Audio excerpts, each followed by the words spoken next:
Right, I'm very wrapped up warm. I'm currently in a cemetery in Chicago.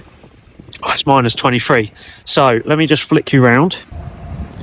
I have decided to explore, and I found loads of locations linked to Al Capone. This is his grave. Let me show you.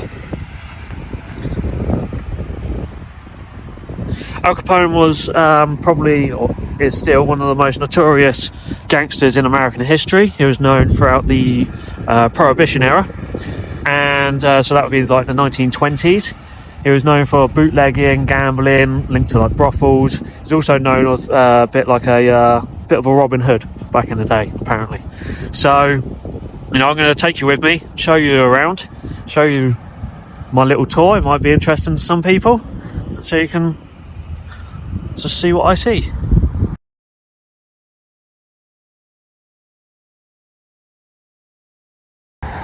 So we are in Cicero in Chicago.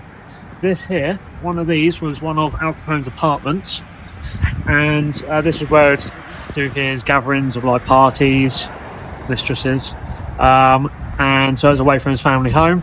And interesting fact with this, apparently these actually have tunnels that used to, like escape tunnels. They used to have a bodyguard on the door all the time, and yeah, they used to have escape tunnels, so if there was any trouble, they would go through them and then get away.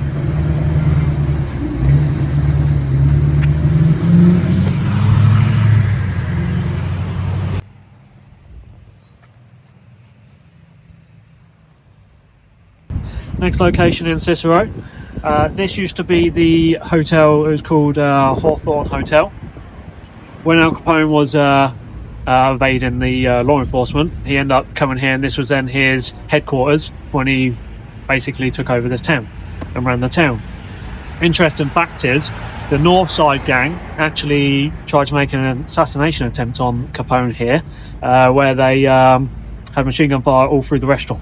Obviously, it didn't work, but that happened all here. So where the car park is used to be the hotel, and it all linked up to this building, and it went down there.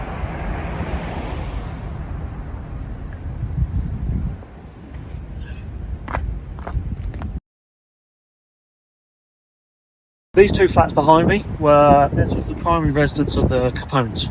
Al Capone bought this in 1923 on the 8th of August, and it was bought under his wife's name, and I believe it stayed in the Capone family up until 1953. It saw quite a few significant family events, one of them being Frank Capone's funeral. It's quite a nice little modest family home.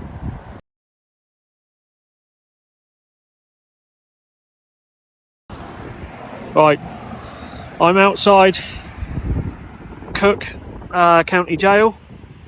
So Al Capone was sentenced on the 18th of October 1931, and he was sent here before he went to Atlanta, and then after that he did 2 years at Atlanta, and then after that he went to Alcatraz, and he was sent here while he was waiting for his appeal, and then I think it was 6 months, but I might be wrong, so I'm sure you can correct me.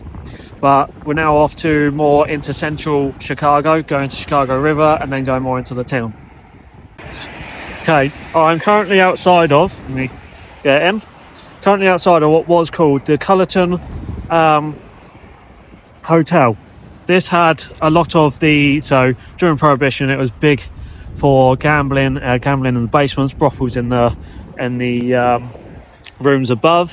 It had a lot of links with Capone. Funnily enough, something actually quite interesting about here, and quite a few buildings in Chicago, is it actually had a tunnel system, as I mentioned earlier, and this one ran for about 25 miles long and linked to a lot of different buildings in Chicago. And what they used to do was, if they got raided or something like that, they would jump straight in there and disappear, and it was a way they got out. So yeah, this is the Cullerton Hotel, or what was. Let me get in. I'm outside. This used to be what was the Metropole Hotel. Al Capone used this hotel between 1925 and 1928. He used this as his headquarters, and while he was here, he actually it was under the name of Mr. Ross.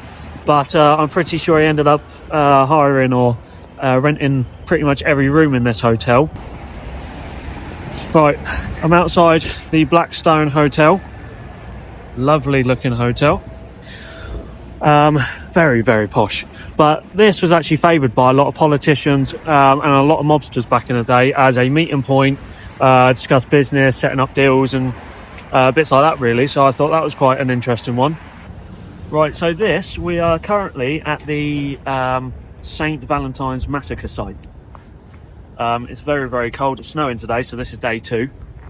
And so let me just get to this side. So what this would have been a garage here, apparently. And if you look up there, you've got the black tar still left on that side. And that's where the roof of the garage would have been to.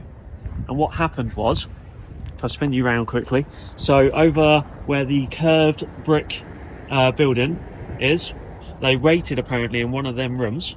And what they did, they waited for members of the North Side gang to come here. And what they did is they did a fake raid, dressed as police officers, went in, they lined them all up against a wall, and if I'm correct, it wasn't this wall, it would have been the wall where it ended on the right hand side, but I might be wrong. But basically lined them up against one of the walls and then just executed them all.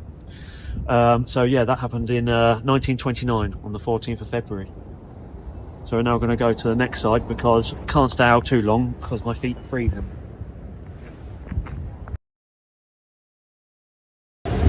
So this bar here, this was used by Capone and a lot of the mobsters because of the fact of its no questions asked policy. Interestingly, this actually has some of the, or it's connected, so underneath the bar, it actually has the tunnels. I think I said earlier, they're all linked to around 25 miles worth of tunnels and they're all linked to different places. And it was known that Capone and other people, when they got raided, actually went in the tunnels and then disappeared. And that's how they escaped. So this is my last stop because I'm too cold, and that's the end of my tour. So just a quick thank you just to everyone that watched that. This is my last day in Chicago. Just now walking by some of the rivers and this big lake. So yeah, thank you very much. I hope you enjoyed it. Comment, like and subscribe, and any feedback you got, anything I could do better, anything would be appreciated.